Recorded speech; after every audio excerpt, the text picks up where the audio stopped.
Let's get to round one, which will start on Thursday. It is the Broncos and the Roosters. This is a big one to start the season for a number of reasons. The Roosters performed poorly in the trials and the Broncos the opposite.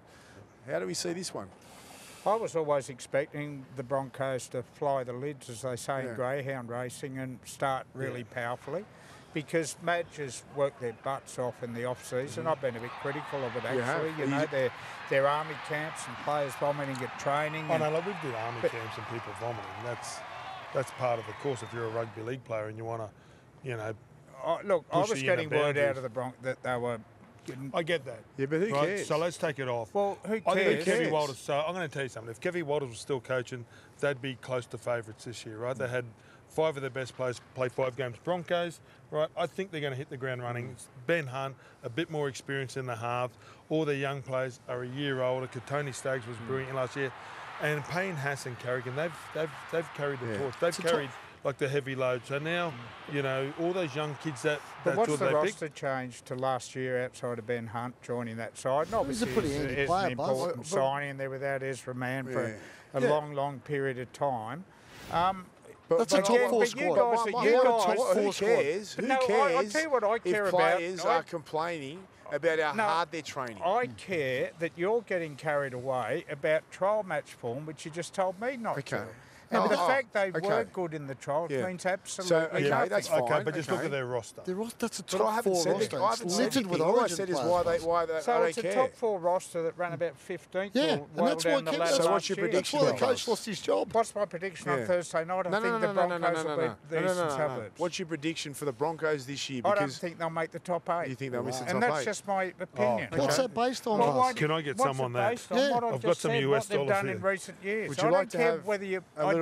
No, I'm not going to have a wager on it. No, don't like a dinner or something. I'll do a dinner with you. Can I show you dinner? You asked me for an opinion on the Broncos. I love your opinion. Yeah, but let's have a bet on it, mate, because I love you. Well, are you in love with Madge now? No. Well, mate, you've jumped. No, I'm in love with the players. You should go to the Olympic Games for backflipping. Seriously. No, give me a break.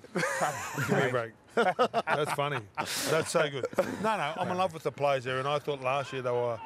You know, they were criticised, and I thought it was a bit unwarranted. I thought that the injuries coming off a grand final, and they probably didn't handle all that. But like, how many players do with such, you know, such a massive disappointment? But if you look at their roster and you go, can that side win the competition?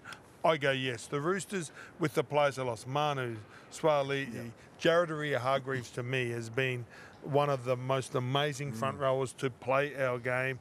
Like, I think he's played the most games at the Chooks. Right, and a side that's been around. So to lose that, and then you've got no Keary, and then Sam Walker's out, I think the Roosters, for some reason, are going to struggle a bit. And it's not because they're not good, it's because they've lost so many amazing players. We're previewing round 1, and Chad Townsend and Sandon Smith in the halves doesn't give me a lot of confidence on the back of the very senior players that they have lost. But you asked for a prediction for the entire season, not round 1. I think the Broncos will win. Yeah. But I'm not convinced they're going to go all the way. Yeah. And I think, obviously... No, but you're saying they missed the 8, not all the way. You're way off all the way. You're saying they're going to miss the 8. That's a big call. That's a big call, Buzz. I think the Roosters, those two teams, the Roosters are more likely to miss the 8. Who do you think's going to miss the top 8, mate? There's 17 teams. They can't all make it. I think Brisbane will make it comfortably, That's just, again, that's just my humble opinion. If you stack those two squads up, the Roosters and Broncos up against each other, those two squads, the Broncos should finish light years ahead of the Roosters. Yeah, but I stick to my thing.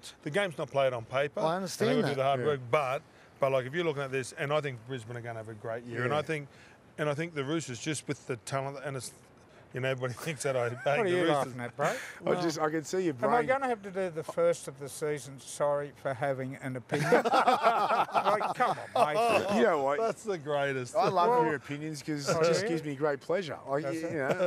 Because we can look at this opinion in about 16 weeks, 17 let's weeks. drag this out and do you know what, right? I'm not old enough, but I would have loved to come here in the heyday, right? With the Rat Pack or whatever. You are equal to that. The buzz around Vegas, right? Let me tell you something. That's why everyone loves it. if it's going to make you happy, everywhere I'll withdraw the statement. No. Everywhere I look, you were like the Frank Hold Sinatra. on. Right, if Elvis played here, you are the Frank Sinatra You've signed a of rugby statement. league. Look, can I one of the say, great and backflips. this is no disrespect whatsoever to Madge, and I really mean that. I genuinely mean it. You don't need to do that before you say go back to the West Tigers, you go back to South Sydney, Yeah. and he did lose the dressing room at those but that two was after- organisations. that was- What I want to say is, I think Madge, what he did with the Kiwi side and what he did with the New South Wales State of Origin side. Over 8-week programs with elite players where you don't make them vomit, you don't take them to army camps, you don't, knock them into the middle of next week. Yeah, but you know what? I think some of their But players do you see needed that. do you see the difference though? I'm They'll talking be about. thanking him. They'll be thanking him in a few months. That's my opinion. I reckon that every player. There's always a few players in a club who complain and whinge and We've all had them. We've all had them. And then you know what? And maybe they after. Pick me. And I'm just saying, Buzz. And then what happens is Where's our coach Mitch Diffin? Look at the yards we're doing. This is an army camp. We've been here for 11 hours. The Melbourne, what are you the gonna Melbourne say? Storm are notorious for their training sessions, taking guys to training camps and But army how many camps. fall off the wagon? Well, occasionally they do. I'm sure they do. There's but a lot. You want to talk about army camps? There's no army camp that's harder than the Melbourne Storms. Okay. And they're always in contention, Buzz. I don't think army camps got anything to do with it.